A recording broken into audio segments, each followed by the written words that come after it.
Hello and welcome back everybody, but probably nobody. This is ThorW, and I am here to bring you another episode in her story. When we last left off, we had figured out what the tapping code she was tapping out was. She was tapping "Love you." We had established an alibi for our main murder suspect, or at least the Eve part of her. Whether it's one person or two people, we established an alibi for Eve that she was in Glasgow, I believe. And finally we had an impromptu concert where she played us a fun little song. Now, it occurred to me after I finished my recording that there might be more to the song, and so I did a little search of the wind and the rain, you know, that phrase that came at the end of every verse, so it looks like there's another video. Let's jump right in and see what magic awaits us. It should be more song. Really? Really? Here's the rest. Awesome. Laid a body on the dock to dry. Oh, the wind and the rain, till a fiddler with a fiddle came walking by. Oh, the dreadful wind and rain. And he made a fiddle bow of her long hair. Oh, the wind and the rain. Yes, he made a fiddle bow of her long blonde hair. Oh, the dreadful wind and rain. And he made fiddle pegs of her finger bows. Oh, the wind and the rain. Yes, he made fiddle pegs from her finger bows. Oh, the dreadful wind and rain. And he made a fiddle out of her breastbone. Oh, the Jesus, wind and rain. this song suddenly got metal. It's a heart of stone. Oh, the dreadful wind and rain. But the only tune that the fiddle could play was, oh, the wind and the rain. Yes, the only tune that the fiddle could play was, oh, the dreadful wind and rain.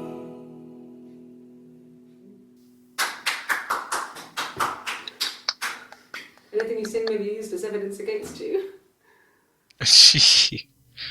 Okay, that song, well, she wasn't wrong. The song did get actually weirder. They made a fiddle out of the parts of the dead girl. I'm not sure if that particular bit has much bearing on our story, but it might. And if it does, then things are about to get more creepy as we continue unraveling this mystery. Okay, well, that happened. Another thing I noticed when I was going back and editing videos, I misspelled miscarriage.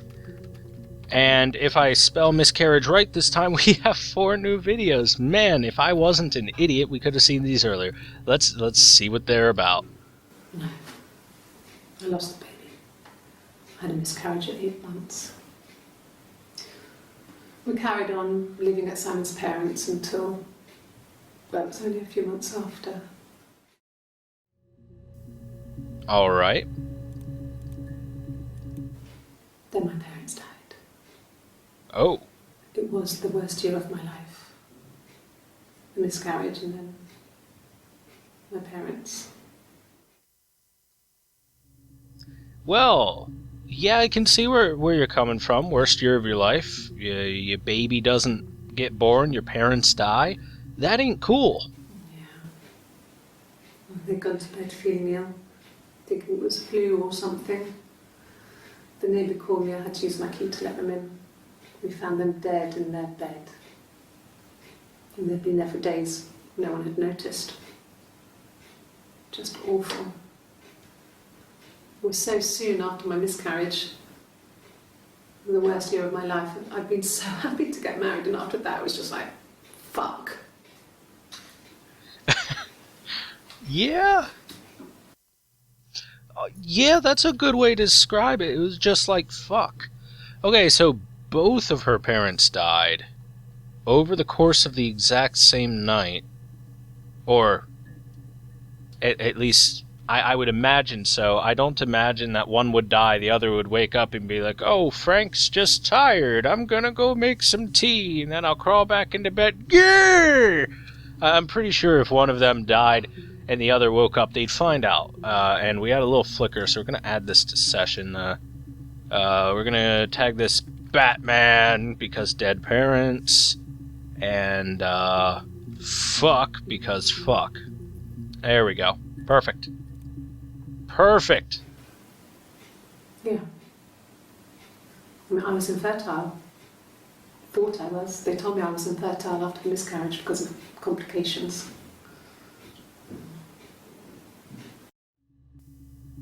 What kind of complications? Can you elaborate? What if I search infertile? Oh, we got one. Alright. About a minute long. I think it was that time, the first time at the house, in his bed, that I got pregnant. Amazing, right? This fucking magic sperm. And they say lightning doesn't strike twice. I didn't tell him. I missed 3 periods. I had pretty irregular periods anyway, but 3. I had always thought we were infertile. Both of us. I didn't tell him. Just waited. Hannah and I were meeting for our birthday, and I told her because I thought she would be happy for us both. I think she was.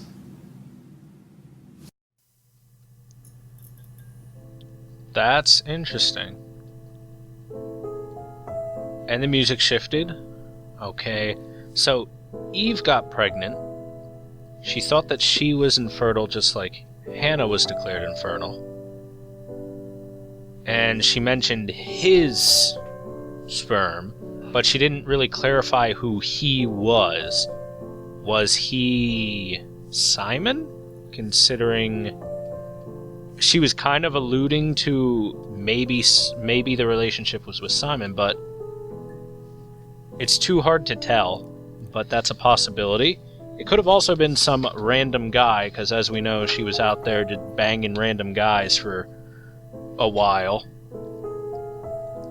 Okay, so Eve pregnant. Magic sperm. There we go. Magic sperm. Okay, so if I recall correctly, we had been given the name of a bar called The Rock. I want to check that out. Alright, we got 2 new ones.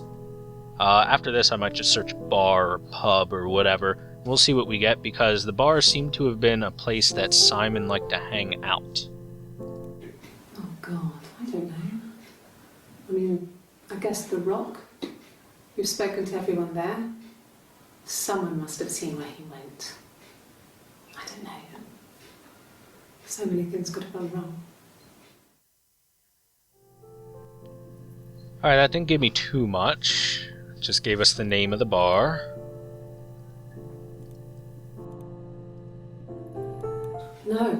No one has been in the last few weeks. We had a plumber come in 3-4 weeks ago. Someone sang the new from The Rock. Okay, what if I just put rock?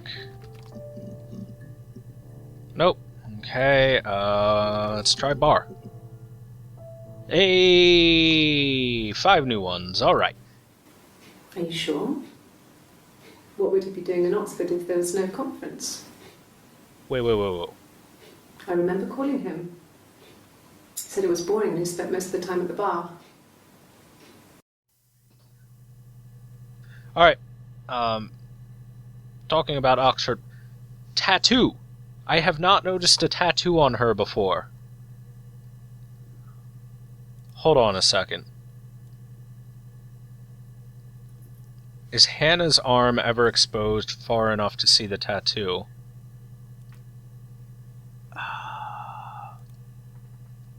That's possible, but... Alright, that's interesting. That's interesting. I'll probably search that tattoo later. So I moved out. Got a small bed sit. Bed sit. Got my tattoo to mark the occasion. I was singing in a bar in the evenings. So I had some money, enough money to cover my rent. And I've been doing something similar ever since.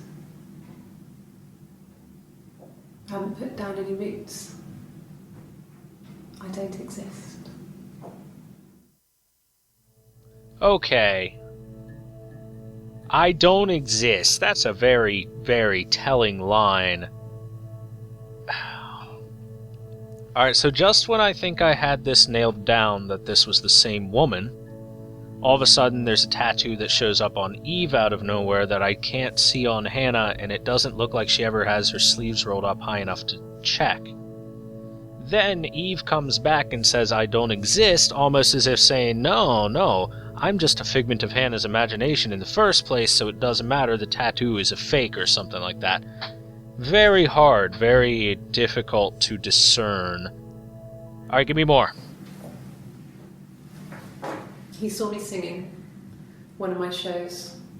Pure chance. Not sure I remember what he was even doing there. Afterwards, I had a drink at the bar and he came over and we got talking. I knew who he was. Obviously I knew who he was. But he didn't know who I was. He was fascinated by the likeness. He guessed my name from my tattoo. Told me it was a palindrome, and that would impress me. I enjoyed talking to him. It was amazing to be able to sit and interact and talk to him after all this time. He didn't tell me he was married. I'm not sure what he was thinking. He later told me it was like he was dreaming. A waking dream.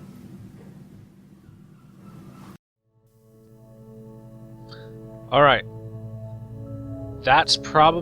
She's probably talking about Simon there, considering we've been talking about Simon quite often. So, about Simon the Digger. So, apparently they had met first night in a bar, and he didn't know that Eve and Hannah knew each other or anything, and did anything come of that?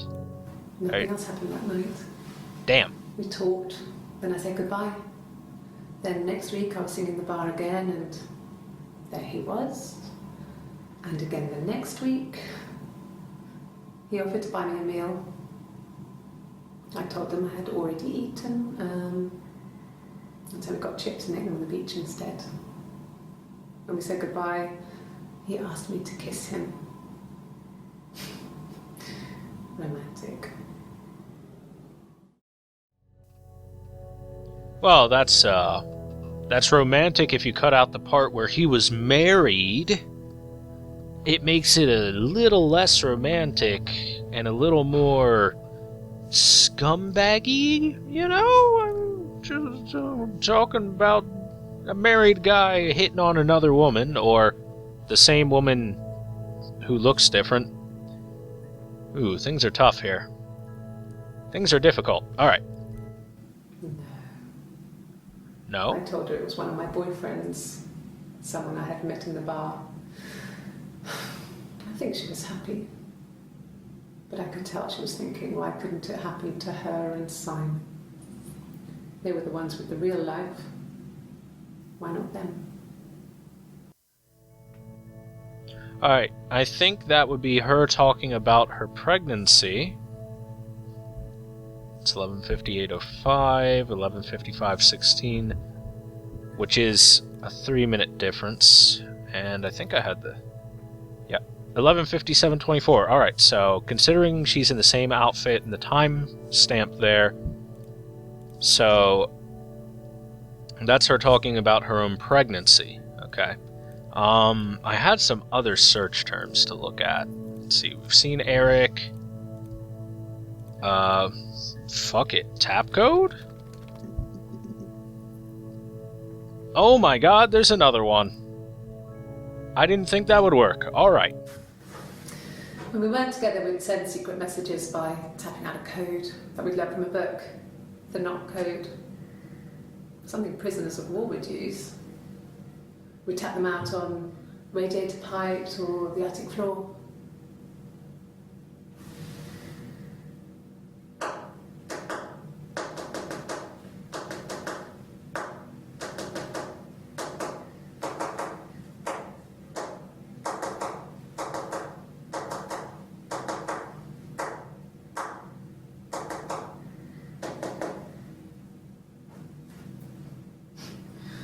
Dad thought we had mice, but they couldn't find any. Bought a cat anyway. Okay. Well, it's time to figure out what the hell did she tap out? The home game. So give me a second or two, guys. I'm gonna have to bring up a tap code chart because I'm not particularly literate in the language. And I'm going to have to run through this a couple times. I'm probably going to just fast forward as I figure this out.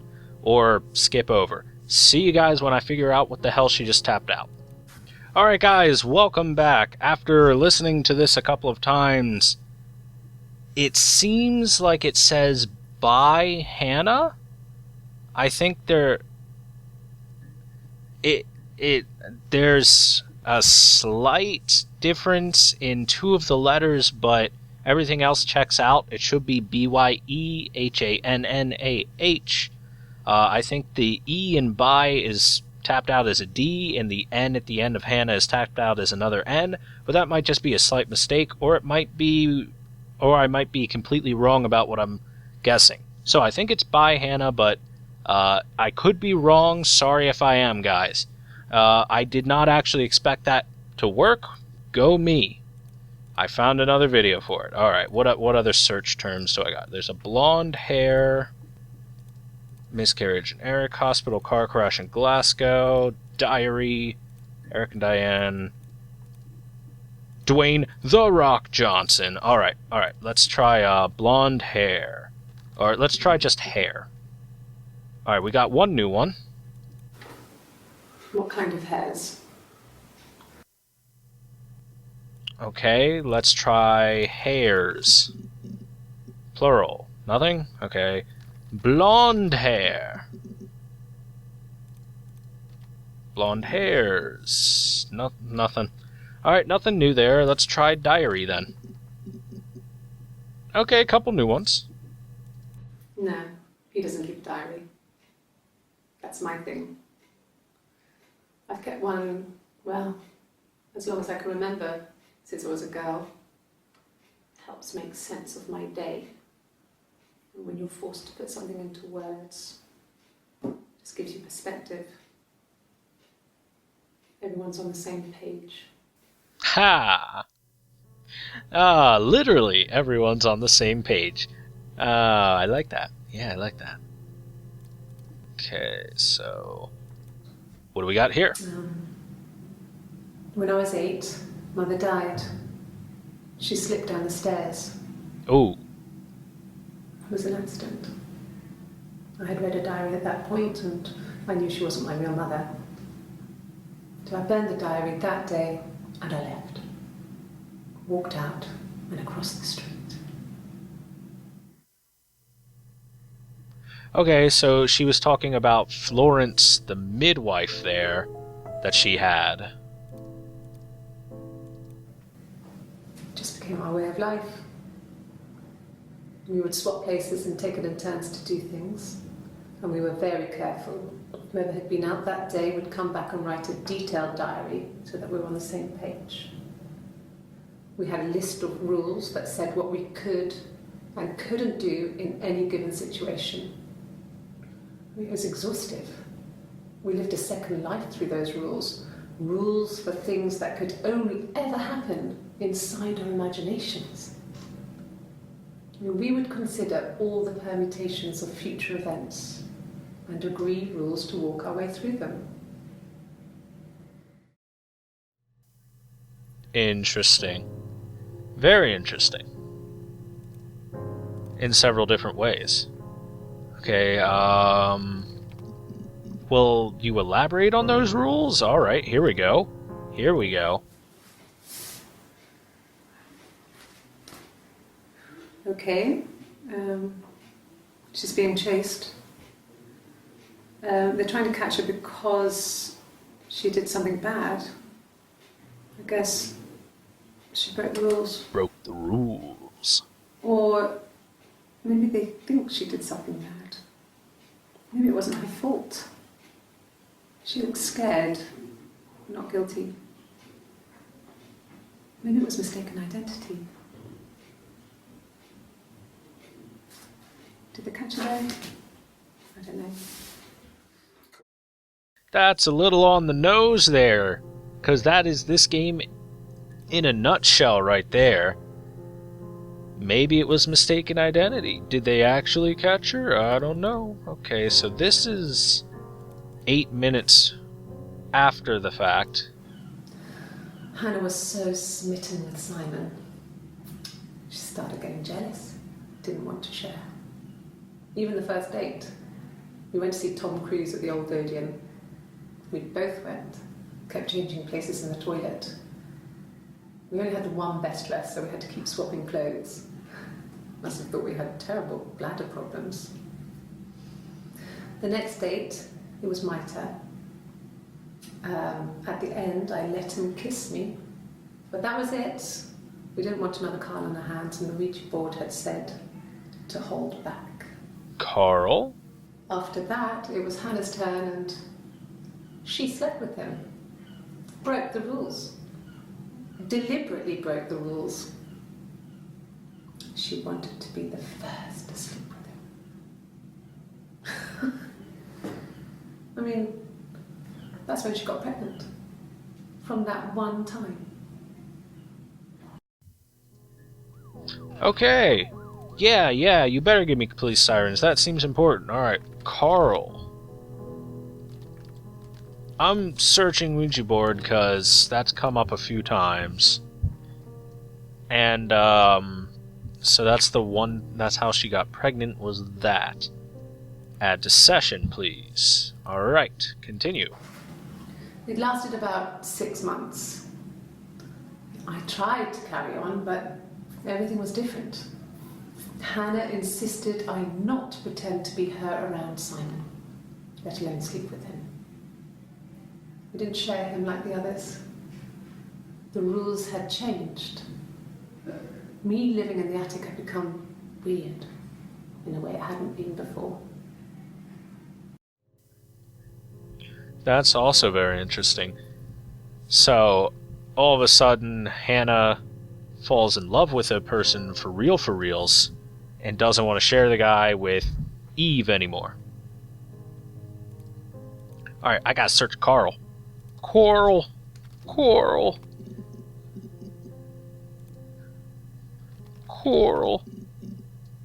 Okay. I would have been really surprised if Coral came up there. Okay, who is Carl? Please elaborate. I need to know. Was he my first? No need to be so coy. No, he wasn't my first. That would have been Carl. He was a local boy in a band. He was a bit of a shit. But he was sexy. Yes, sometimes that's what girls go We for. were 15. His guy's an asshole, but he's in a band, and I like that. Yeah! No, I was 15. Carl was older. 17, I think. Yeah, it's usually how it is. I was really into him, regardless of how he actually behaved. Lots of drunken teenage sex. We did it in a church once. Stupid. So he got tired of us and we split up after about 6 months. It was sad, but those early experiences, they help you realise who's really important to you, you know? Family. Well, in a way, she did come out with a good life lesson out of Coral. Family. So, Carl fucked off, and then there were other boys here and there, and then Simon. Dun dun dun, Simon. Simon, the most evil of them all, apparently. Differences? She's a better driver than me. She passed the test for us. I tried to take it and nearly crashed the car. Learned that you can't rely on confidence to get you through everything. She is the shy one. She was especially shy around boys. If Hannah liked a boy, I would have to pursue him. It was that way with Carl. Hannah met him first. She had such a crush. I let him take my virginity after a night that his band had played at. It got difficult. When I was with Carl, we would have sex, but Hannah couldn't let him see she was a virgin. She had lots of excuses. After a while, we decided that I should take Hannah's virginity. It's not that different to a bruise, pulling a tooth, a graze. We used a hairbrush. After that, we took it in turns, though. I was always the one who seduced the boys. Until Simon. Alright, so we've got a bit of a dynamic on how this relationship worked between them, and apparently the use of a hairbrush was involved. I suppose that'll get the job done, in a way. You know what? There we go. Alright, so that's definitely something we will take a look into on the next episode, guys. Yes, we're going to end it off here on that very awkward note of a hairbrush being used to take a virginity. Because, yeah, why not? Anyway, this story continues to delve deeper into a weird relationship going on here, where it really clouds the line between whether this is one person or two people, and it seems like it's two people right now, but it seemed like it was one person in the last episode, so we're still piecing pieces of this puzzle together, guys. We're still working hard at it. So for now, thank you guys very much for watching. I hope you enjoyed this episode. Lots of new mysteries and more questions adding up, but we're gonna answer them over time. Be sure to check out the next coming episodes as I continue releasing this series. Super fun game. I hope you guys are having a lot of fun with it. So, I'll see you guys next time. Thank you very much once more for watching, and bye-bye, everybody.